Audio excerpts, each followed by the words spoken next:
Broadway's my beat, from Times Square to Columbus Circle, the gaudiest, the most violent, the lonesomest mile in the world.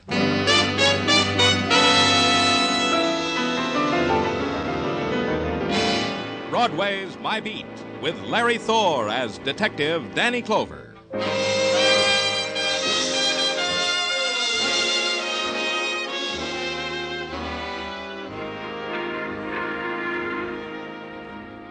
Broadway, where darkness drains through the scarlet of neon before it's called night, and the crowd gathers, the people of twilight till dawn, the crowd that coils upon itself, then lashes out into the furious streets. You move with it, afraid to look back over your shoulder because the sound drifting by you, was it a laugh or a cry? There's nothing in between. It's Broadway, my beat. The message was handed to me at my desk at headquarters, and the message was specific. The courtyard of the Marbury Apartments in Greenwich Village. And the message had a code number to make the matter more easily classified. Murder, translated into 2 digits. It was my department, so I went there.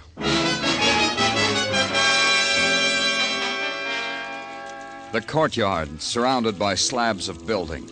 Nothing except the cascade of a fountain tossing the filtered yellow lights from apartment windows. That and a girl lying there, her fingers trailing in the water. And a woman standing beside her being angry about the whole thing. Well, I see you finally got here. I finally did. Who are you? Now it starts. Who am I? What am I doing here? What's this all about? How much of this is going to be in the papers? Probably all of it. You called the questions. Answer them. Viola Walker, owner-manager of the Marbury Apartments. Look it up. Age, none of your business. And the girl lying there is a tenant, Hope Anderson. She's dead. Now, what about the newspapers? That bothers you? Why? Look, listen to me. I've got an apartment house here, respectable, for girls only. Sure, they can have men callers at certain hours. Who am I to warp young women by no men callers? But respectable. Understand that, mister. The newspapers... The girl. Hope Anderson. I told you that. She's dead. I told you that, too. Yeah, you did, and I believed you. Now try me on how come you're here. This way. I was on the balcony of my apartment, that one up there. I was sniffing the moonlight. I looked down on the fountain because it goes with the moonlight. Hope Anderson lying there didn't go with anything at all. Go on. I came down, saw what happened. Then I posted a notice on the bulletin board, no one allowed in the courtyard tonight. Then I called headquarters. Look, mister, don't you want to look at that? The gun lying there? I saw it. How come you didn't see it? Yeah. Equipped with a silencer. More about the girl, Miss Walker. How do I know? She roomed in apartment 6 with, let me see, Jackie Logan. And Jackie Logan, tell me about her. Sure. She roomed in apartment 6 with Hope Anderson. And she's been out all night. Now listen to me. If the newspapers get this, it'll give my apartment house a bad reputation. Death by violence creates its own after patterns of behavior. For some, the pattern is desolation, the paths of shock, then anguish, then emptiness. For Viola Walker, it was none of these. An animal had crawled into her backyard and died. For her, it was simply a matter of removal. But a policeman has no choice. For him, the pattern is known, laid out, to be followed. So I followed it. The body of a girl who was once Hope Anderson was taken away. The gun that had killed her was turned over to the experts of death, the men in technical. And the policeman went back to the Marbury Apartments to talk to the good friend of a dead girl. Yeah, Mr. Clover, I was Hope's friend. Girls like Hope and me, we don't have a friend in the world, so we nail onto each other. That makes it bearable. And now that Hope's dead, how will it be, Jackie? Unbearable. For a while. Maybe for a long time. Want me to brew you some instant coffee under the hot water faucet? Sometimes it comes out good. Thanks, I'd like some. You'll have it in an instant. What I always say is what I always like about this town is you can always get hot water. This can get to be something desired, something hoped for. Here you are, Mr. Clover. Thanks. Oh, that's good. I missed mine this morning. Yeah, me too. Tell me about Hope, Jackie. Hope was a girl like me, only more attractive, more sought after, as the saying goes. And she did have other friends. Well, yeah. All right, let's start with them. I'd say there were 2. That's right. 2. And they were? Like in a novel, Mr. Clover. An older man and a young man. The young man with a fire inside him that could burn him up, the older man with a fire that was dying out. Rivals for the favors of Hope Anderson. I phrase it this way because I read novels in my leisure time. They're so lifelike. And their names? Care for another cup of instant coffee? Only their names, Jackie. There's something else you should know about Hope. And me, Mr. Clover. We never discuss names. Manners, education, how they treat little animals, bank accounts, but never names. Sure you don't want any more coffee? No. But do something else for me, Jackie. Keep thinking about the names. And when you remember 'em, maybe it'll be better all round if you come to me at headquarters.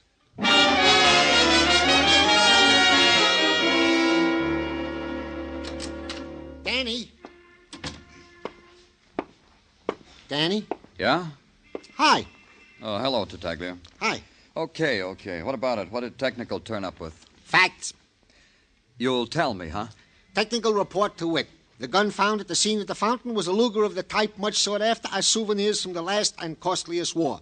It had been recently cleaned and had been fired only once. And you know what? Do it gently, Tartaglia. What? It was only fired only once because there had been only one bullet in the clip. Said bullet was found post-mortemly to be the one that killed Hope Anderson.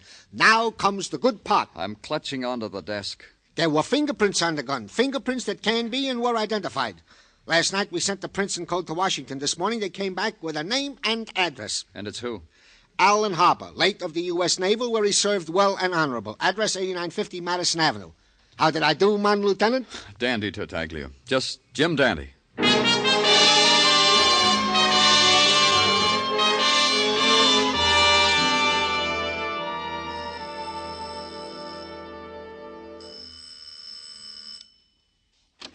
Yes?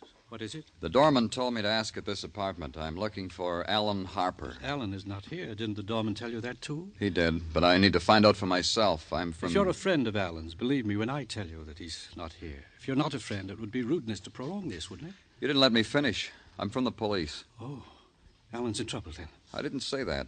Let's talk inside, shall we, Mr... Philip Warren. I'm Alan's stepfather. Inside, Mr. Warren? Oh, yes. Yes, of course. Alan's mother is my wife. Perhaps if you told me what you want with Alan... You could make it easier for her? Exactly. Why do you think you need to do that, Mr. Warren? What frightens you about my wanting Alan Harper? Why, only that when a policeman comes to one's door, one assumes there has been violence in some greater or lesser degree. Violence? Did I hear violence, Philip? Oh. This gentleman is from the police, Vera. Mr. Danny Clover. Mr. Danny Clover, my wife, Mrs. Vera Warren. The police? It's about Alan, Vera. Mr. Clover came to the door and said he was looking for Alan. I tried to find out why, because I wanted to spare you. Spare me from what, Philip? I'm sure Alan never in his life did anything his mother could be ashamed of. What do you want with Alan, Mr. Clover? Is he here, Mrs. Warren? No. You may look for yourself if you find it compulsory not to believe me. Where is he? I don't know. That can't surprise you, Mr. Clover. Alan is a man. Vera. Let Mr. Clover speak himself, Philip. He hasn't finished. You were saying, Mr. Clover? I was saying, where would Alan hide if he were wanted for murder? You see, I knew. I felt it. I felt it was something that... What could you have felt about Alan, Philip? Alan is my son. I only meant... Nothing, Vera. Nothing. You said murder, Mr. Clover. Whose murder? Hope Anderson's. Oh, yes, I read about it in the papers. And you think Alan murdered that girl, this Miss Anderson? His fingerprints were on the gun that killed her. Nothing. Nothing will make me believe my boy is a murderer. And I don't know where he's hiding. Hiding, that's your word. May Alan forgive me for using it. Vera. Show Mr. Clover to the door, Philip. I'm sure we have nothing else to say. Yes, Vera. Come, Mr. Clover. Please, please. Mrs. Warren, if you know anything... Show me the door, Warren. One moment, Mr. Clover. Yes? Vera knows where Alan is. So do I. Why are you telling me, Mr. Warren? Because I believe it will go better with Alan if you find him. The life of a fugitive is not a savory one, Mr. Clover. The boy should have given himself up. The boy must have been... Where is he? He has a cabin on the beach at Montauk. He called Vera and told her he was there. Vera told me, and I'm... Where in Montauk? It's rather remote, hard to find. I have it. I'll draw you a map. And he did, in a neat hand with landmarks and compass headings so that it would be impossible to miss the place. I stopped at a lunch counter for spud nuts and coffee until the Long Island train was ready to leave. At Montauk, there was no cab waiting, so I had to walk.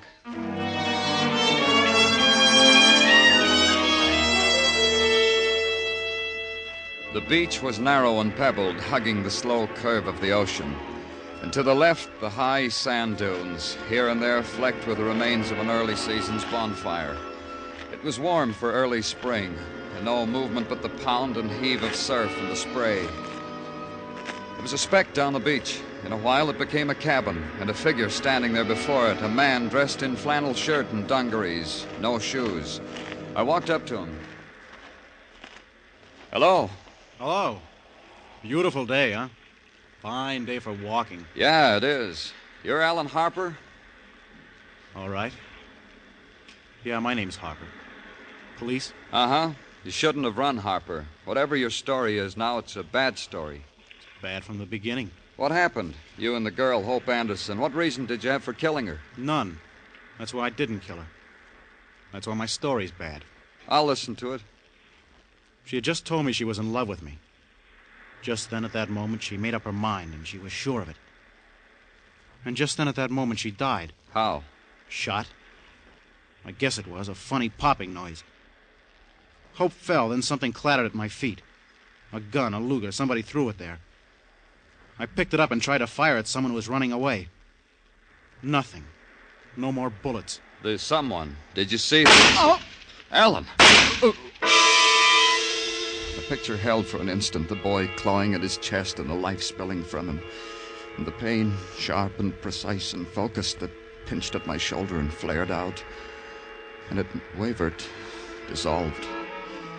And I thought, lying there looking at the single pebble that somehow was in my outstretched hand, how red it was, how orange, how it spun like a million spinning lights. And there was nothing. Nothing at all.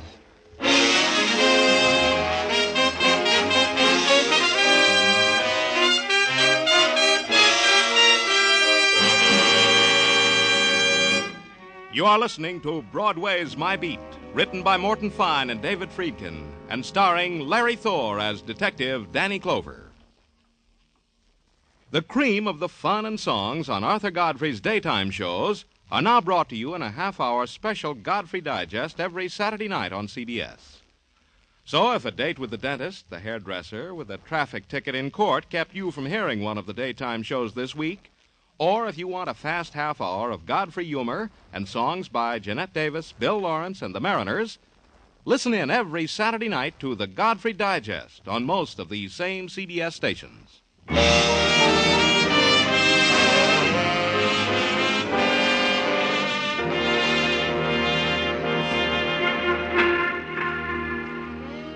Broadway is a carnival of shadows that walk the neon midway and scream when they've been cheated of an attraction.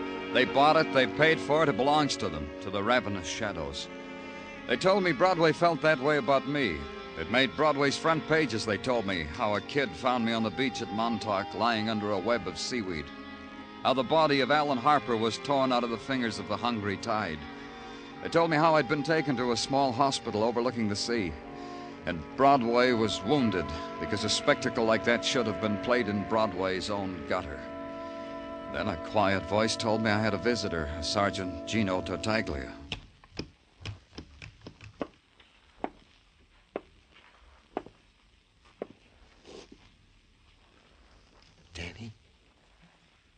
Danny, speak to me. Good morning, Sergeant Tartaglia. Good morning, Lieutenant Clover. I hope you are in the mood for a visitor from the beyond. From the beyond? Yeah, from all the way beyond Manhattan. All my life I lived in New York. I never realized such a place like this existed in the outskirts. You can speak up, Tartaglia. I'm not dead. Danny, how can I tell you how glad I am to hear that from your own lips? I've been visiting here for 2 days now. This is the first time they let me see you. There ought to be a law. What do you got in that package, Tartaglia? Oh, a get-well confection from Mrs. Tartaglia. Last night she went to the Mixmaster and beat up an old Italian recipe that makes people get well. Here, Danny, it's for you. Thank Mrs. Tartaglia for me. Wilco. You feel up to official business, Danny, in the physical wreck you are in? I'm up to it. The question is, are you? Oh, sure, Danny, sure. I'm in the pink. Well, let's get down to official business. You need not think, Danny, that we have been lax at the department during your regrettable absence. We have been on the ball. Congratulations. Thank you. We have found, for example, that the footprints leading to the dune from which your assailant shot at you and the deceased Alan Harper, said footprints have been obliterated beyond recognition by the sands of time. That's a big ball. What else? The bullets extracted from you and the said deceased Mr. Harper have no similarity to any bullets, living or dead, that have been used in the commission of any previous murders or attacks. Jolly. Anything else? No, nothing, Danny, except that the funeral of the deceased Mr. Harper is taking place this afternoon at 2 o'clock in the Orwell Cemetery. Oh? Go tell the nurse I want my clothes, Tartaglia. Danny, you got it in your mind to leave here? You can't do that. You are pale and wan and weak. Get my clothes, Tartaglia. I have to go to a funeral. Outside of Montauk, it began to rain, a misty drizzle that seemed suspended, melting the houses and movement and sky into a sodden blur. And it held. Later, when we'd gotten back into the city and Tartaglia let me off at Orwell Cemetery, the rain seemed to have let up some, but it was still there. The wet, the chill, the grayness. At the gate, a man answered my question by pointing to a small group of people gathered about a mound of newly turned earth. I waited. Then, when they moved away, when there was only one figure standing there, a woman, then I walked up to her. A woman with eyes closed against the shape of her son's final identity with the world. Mrs. Warren. Mrs. Warren, I didn't have a chance to tell you how sorry I am. I'm Danny Clover, Mrs. Warren. We've met. I was at your home. Yes. Yes, I know you, Mr. Clover. You want to talk to me, don't you? There's no hurry. Consider it this way, Mr. Clover. Grief isn't a simple thing. It's made up of so much. The lost times and memories. So many. Later. And there's this, all mixed up with it. The only thing in my heart that I know the words for. Find out who killed my son. We'll do that. We'll do that, Mrs. Warren. You see, when he came home, when Alan came home from the Navy, he found Philip there. Philip, my husband. I had married again. I didn't tell Alan. That's why Alan moved up to that cabin in Montauk? I tried to get Alan to like Philip. Philip understood. Did everything to make... Well, it was difficult. And Alan's friends, this is the thing we have to know. Somewhere, someplace, your son touched another person, and because of it, he was killed. I don't know. After Alan met Philip, it seemed he didn't trust me. His friends were his secrets. How about Hope Anderson? She was his friend. Your son told me that. His good friend, Mrs. Warren. He was with her when she died. I don't know. I didn't know her. Listen to me. It could have happened like this. Whoever shot Hope Anderson had meant to shoot Alan. Whoever that was missed the first time. Killed Hope instead. Maybe. We'd better go now, Mrs. Warren. It's starting to rain harder. You go. I'll be all right. Somehow the rain... Well, it doesn't matter. I'll be all right, Mr. Clover.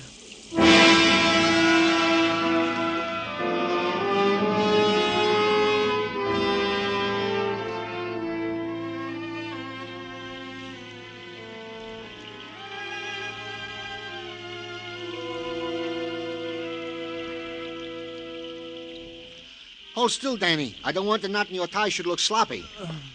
There. Well, Danny, if I do say so myself, I feel much better now you are arrayed in dry clothes. Thanks for helping me change Tartaglia. My arm in a sling. What am I going to do with you, Danny? You rise out of a sickbed without permission. You go to a funeral, stand in the wet rain, get wet. Any one of these things could have waited. I wonder if she's still there, Tartaglia. I tried to take her home, but she wouldn't let me. Who, Danny? Mrs. Warren. It's still raining, Tartaglia. Exactly. And you are to stay out of Seine. You hear me, Danny? Okay. Good. Now I will bring you in a visitor who has been waiting to see you. Who? A dame, a lady. By the name Viola Walker. Why didn't you tell me she was here? I thought it was more imperative you should get in the dry... Okay. I said I'd bring her in. You, go right in. It's positively outrageous the way a citizen is treated around here. How long do you think you can keep a citizen waiting? After all, you're only a public servant. You could write a letter to a newspaper, Miss Walker. You see? You see how you treat us? The innocent victims of injustice, the downtrodden. I plead for you, Miss Walker. Who could have done you an injustice? Give it a name. Jackie Logan. That's the name. That's the thing that did it to me. Jackie, what did she do? When you were at the Marbury Apartments, the apartments I preside over, I told you they were nothing if not respectable. Remember that? I remember. I remember a girl was murdered there, too. Hope Anderson, wasn't it? I'm like a mother to those girls. They have no secrets from me. I keep none from them. You're hurt because Jackie kept a secret from you? She's no good, that one. She's rotten and ungrateful. She knows more about Hope's murder than you'll ever find out. I wanted her to tell me about it, to talk it over like mother to daughter, so that we could both share it with you police. Thanks. And do you know what the snip did to me? She moved out, bag and baggage. And when I pleaded with her to come back, do you know what she did to me? You'll tell me anyway, won't you, Miss Walker? She slapped me and scratched my face. See? Look at this horrible scar. You've got to arrest her. Where is she? I made a point of finding that out. She's at the Kearney Hotel in the Bowery. A dirty, pest-ridden flea bag. Imagine. She left my elegant apartments for that. All right, Miss Walker. You can go now. But I'm not finished. I said you could go. Get out of my sight, Miss Walker.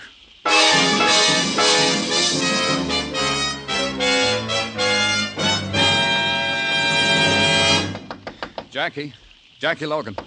Open up. It's Danny Clover. Jackie. Oh, come in. Yeah. The place was a mess. Like a big wind had ripped him through there and died. Like that, and as if somebody had tried desperately hard to destroy everything he could lift or turn over. The bed had been slammed up into a corner and the headboard wrenched off so that the edge of the mattress touched the floor. And on it a girl, Jackie Logan, staring with unbelieving eyes. Thin lines of blood crisscrossed her face like some abstract design of horror. And over all of it, the pink and blue that stuttered through the window from a sign that read, Kearney Hotel, your home away from home. Jackie, what happened? He'll die. I swear it, he'll die. Tell me, Jackie, who was it? I'll get you some water. Here, drink this. I can't. We'll get you to a doctor. Don't touch me. Later, then. Tell me about it. Nothing. I fell down. Look, someone tried to kill you. I fell down. Why didn't he kill you? Hope Anderson's dead and Alan Harper. Why didn't he kill you, Jackie? He thought I was dead. He beat me. He thought I was dead. Who? Tell me who. That's going to be my way. Because he thinks I'm dead, I got a good thing. Jackie, look, I can arrest you. Even with you like this, for withholding evidence. Don't you know that, Jackie? I'm delirious. I don't know what I said. Nothing happened. He beat you because you know something about him. Because you know he killed Hope Anderson. And why? Is that why you were blackmailing him, Jackie? I fell down. Don't you want to get back at whoever did this? I done that. Ask her. Ask Mrs. Warren. She... Oh, get me a doctor, Mr. Clover. The police ambulance came and took her away, and its siren was loud to cover the sound of her screaming. Then I went to the Warren apartment. The doorman told me that they weren't at home, that they'd gone somewhere, to Montauk, he thought. So I went there. This time it was night and rain, and the sounds of desolation that only the wind and the sea can shape. And finally, the cabin with its feeble yellow light washing against the darkness. Mr. Clover. Stand where you are, Mr. Clover. I came at the right time, didn't I? Mrs. Warren, maybe you'd better give me that gun. No, I was just showing it to my husband. See it, Philip. This is a souvenir of war Alan brought back. A Japanese revolver. It's clean and loaded. Alan was always a good boy. Neat. A good boy. Talk to her. Take it away from her. She doesn't know what she's doing. Don't try, Mr. Clover. Why don't you go over there and dry yourself by the fire? Mrs. Warren, I was just telling Philip that my son built that fireplace with his own hands, stone by stone. I've been showing Philip things that were a part of my son's life. Mrs. Warren, I've just left a girl who said she told you something over the phone, Jackie Logan. What did she tell you? She sounded very ill, as if she were in great pain. She was. She'd been beaten so hard that whoever did it thought she was dead. Now Oh, no. What did she tell you, Mrs. Warren? Was it that she was blackmailing your husband? What are you talking about? Are you out of your mind? You think us all out of our minds, don't you, Philip? Mr. Clover, me. How did you know that, Mr. Clover? I didn't, but it fits. Viola Walker came to me. Told me to arrest Jackie because Jackie'd slapped her face and left her board in bed. When I saw Jackie, I knew it was more than that. Viola wanted in on something. Blackmail. Maybe she should have seen what blackmailing did to Jackie. But Philip saw, didn't you, Philip? Oh, there are so many things to kill you for, Philip. For wanting a girl my son loves. You didn't mean to kill Hope Anderson, did you, Warren? Of course he didn't, Mr. Clover. Not the girl, but my son. And finally he murdered Alan. Tried to kill you. And that poor girl, Jackie. Oh, Alan. Watch her, Mr. Clover. This gun, Philip. Alan's gun. I'm going to kill you with it. Mrs. Warren. Mrs. Warren, give it to me. Don't stop me. Not that way. Give it to me. He's getting away. I said I'd kill him, and he's getting away. The gun. Warren, stop! Don't be a fool, Warren. All right, Mrs. Warren.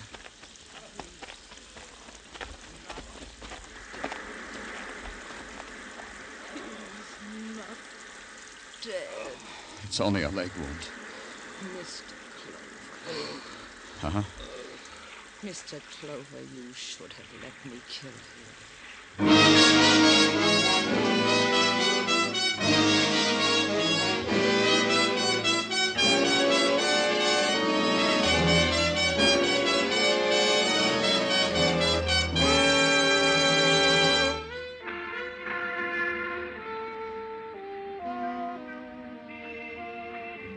Broadway, where the buildings of the night lean against the darkness in crazy, tilted angles. And walk carefully, kid, or you'll upset their balance. It's a street where you walk the high wire, or else you gotta play it safe in a cage.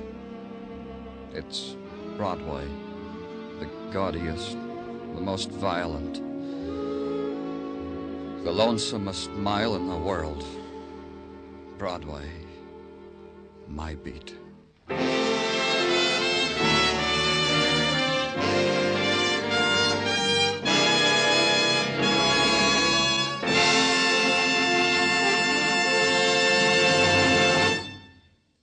Broadway's My Beat stars Larry Thor as Detective Danny Clover, with Charles Calvert as Tartaglia. The program was produced and directed by Elliott Lewis. The musical score was composed and conducted by Alexander Courage. The cast tonight included Francis Cheney, Jody Gilbert, Don Orrick, Ida Reese-Marin, and Herb Butterfield.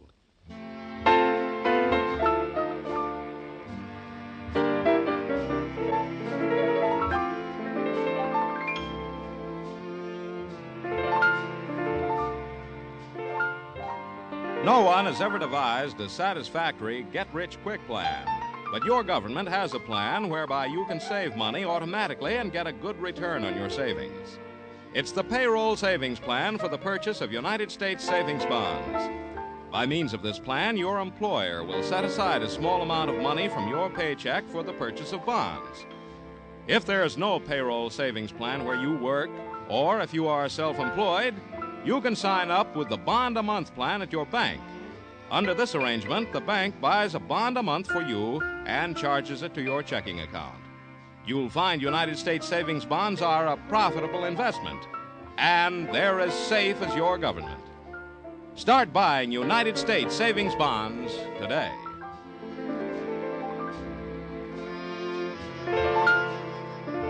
Joe Walters speaking.